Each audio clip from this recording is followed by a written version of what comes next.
Welcome to EQ-TV, the Emotional Fitness channel, and today I'm talking about relationships, and there's quite a few videos in this relationship series, but today's video is about how to let go of an unhealthy relationship when you think you love him, you still love him, or you're obsessed and you can't seem to let it go, even though a part of you knows it's really unhealthy, maybe even toxic, and there's no future, or the future is really bad if you stay with him.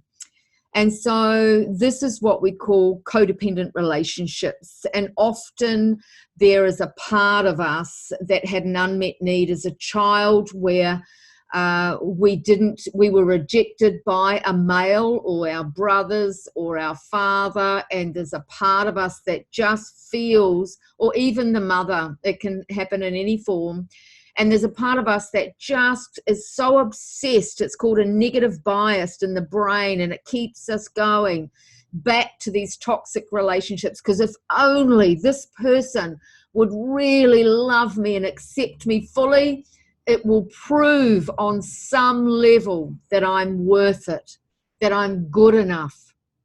And so the obsession just keeps on going.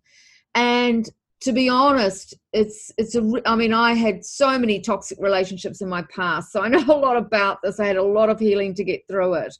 And what we feel is that we're so insecure. Who would we be without this person? We think it's like the end of the world if we're going to leave them. So I need you to just come home and be present here for a moment with me. And I want to ask you this. Before you met this person, you were maybe in another relationship just like it, or there were times that you were really lonely on your own. And this is a very big part of why some people don't want to leave the unhealthy relationship that they're in, because even though this was really unhealthy and toxic, it was giving you love on some level, even if it was terrible love.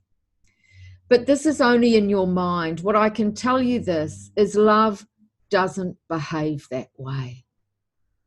Love doesn't put you down, tell you you're mental. Love doesn't cheat on you. Love doesn't tell you that it's your fault all the time. Narcissists tell you that. Narcissists tell you that. And if you don't know what a narcissist is about, I'm sure there's plenty of videos here on YouTube about narcissistic behavior, and I'll do a few of them, okay? Now, so who would you be? Question one. Who would you be without this unhealthy relationship? Who would you be? And be really honest with yourself here, because a lot of people, if they're really honest, the first thing that they will say is, I'll be lonely. So here's the work, right? This idea that unhealthy relationships, well, at least it's a relationship, without it, I'll be lonely. There's your work right there. Because what the answer should have been is, I'll be happy. I'll be free. I'll be alive. I'll have the opportunity to go and find somebody that is deserving of me. I'll have the opportunity to rebuild my self-esteem and become more empowered than I could imagine. I'll have the opportunity to really thrive in my body. And the day that I feel I don't need a man is the day they'll all come running. The day I feel I don't need to be with anyone, and I'm really loving on me, and I'm healthy, and I have no addictions, and I'm really, really good in my skin. I'm not suffering from anxiety. I don't have a fear of failure, all of these things. It's the day I'm ready to have a healthy relationship with someone. Because the first relationship we must have that's going to be healthy is with ourselves. So how do we do that? How do we do that?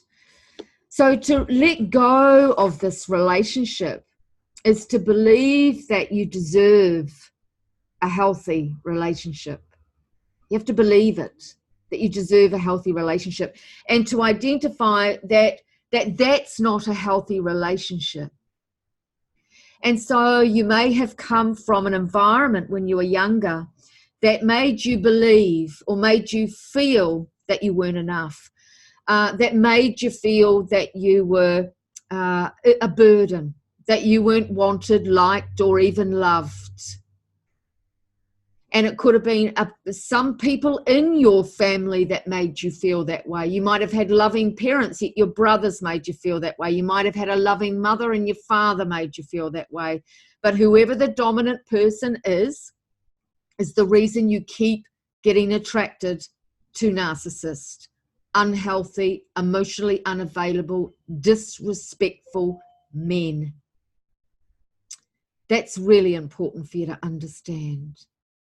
So if you had a really healthy relationship with yourself, and ask yourself this, if you believed that you deserved to be treated beautifully, if you believed that you deserved to be loved a certain way, if you believed that you were good enough, so good enough, if you believed you were beautiful inside, then would you be with this person? Would you even want to be with this person? No. So the next thing, how to break that cycle, is to fight for yourself. We've got to fight for ourselves. We've got to say, hey, well, I could waste the next 20 years here and be an old, battered wife. Or I could save myself.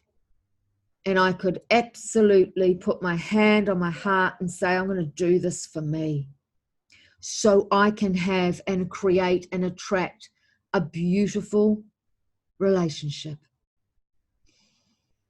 Fight for yourself. So there's a couple of things you can do energetically.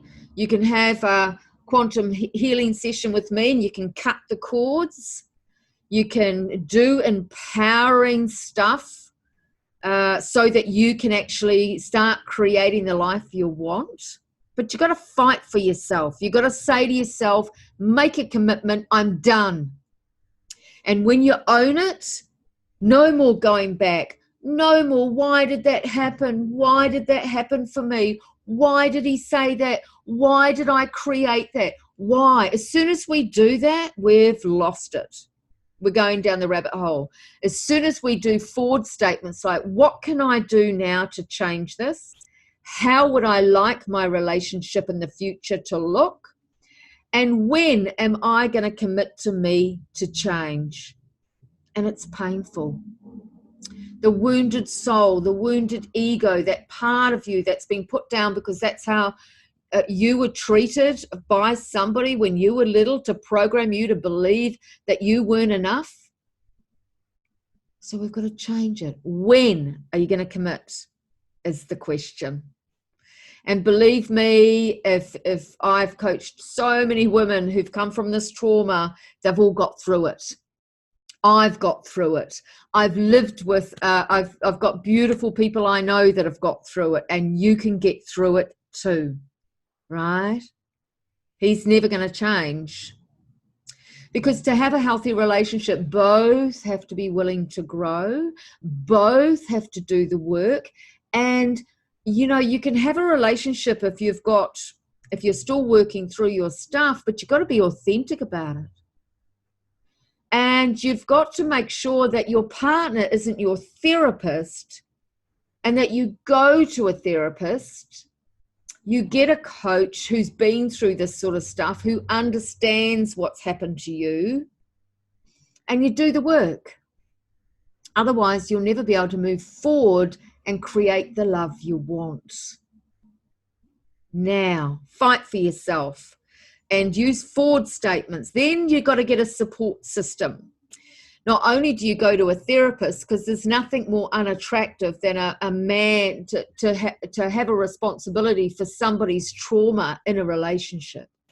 So have a therapist to work that out. And when you do get a love of your life, be the love of his life, not his, why does this happen to me?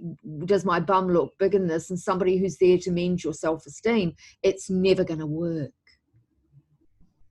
So these home truths can be really painful to face. But once you do, you get through the pain and you get to the pleasure. It's a lot better. So fight for yourself. Fight for yourself. Make a commitment and fight for yourself. Get a support person and have a friend that you can call when you're having a weak moment. If you don't have a session with your therapist, if you're having a weak moment, either have an agreement that you can reach out to that therapist once a week, have a once a week text window or something, or have a friend that you can say, look, if I'm having a weak moment, I want to get out of this toxic relationship, I want to let him go, can I call you when I'm having a weak moment? Because we need that support system, okay? So once you have that support system, you can start to heal. And you can't go from new, beautiful next relationship full of love if you haven't healed from the trauma. Otherwise, you're just going to replace, that person with another person and repeat the same pattern. Because here's something to realize.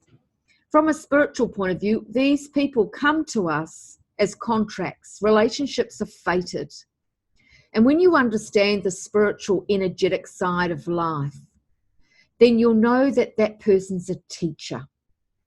And you came through this life with your script before you came. And when that umbilical cord was cut, you forgot why you came. And that contrast that you've learnt growing up is taking you somewhere. You've just got to trust that process on some level. And so ask yourself, what did this person teach me about myself? And what frequency was I putting out to the universe when I met him? Aware of it or not, self-awareness will always get us through. Now, here's the golden nugget. I've got a gift for you so that you can find out what's going on in your self-esteem, what's going on in your belief system. When you subscribe to my channel, you'll get lots of gifts, and I want you to click the description box below, and that little arrow, go down into this description box and do a free belief profile so that you can find out what's actually going on for you subconsciously, so that we can work through these subjects together. Now, there'll be loads of videos on here that you can use as your free tools and techniques. I post a couple of times a week, if not more. Or get yourself a coach or book a session with me. So together we can get you having the love of your life. Thanks for listening.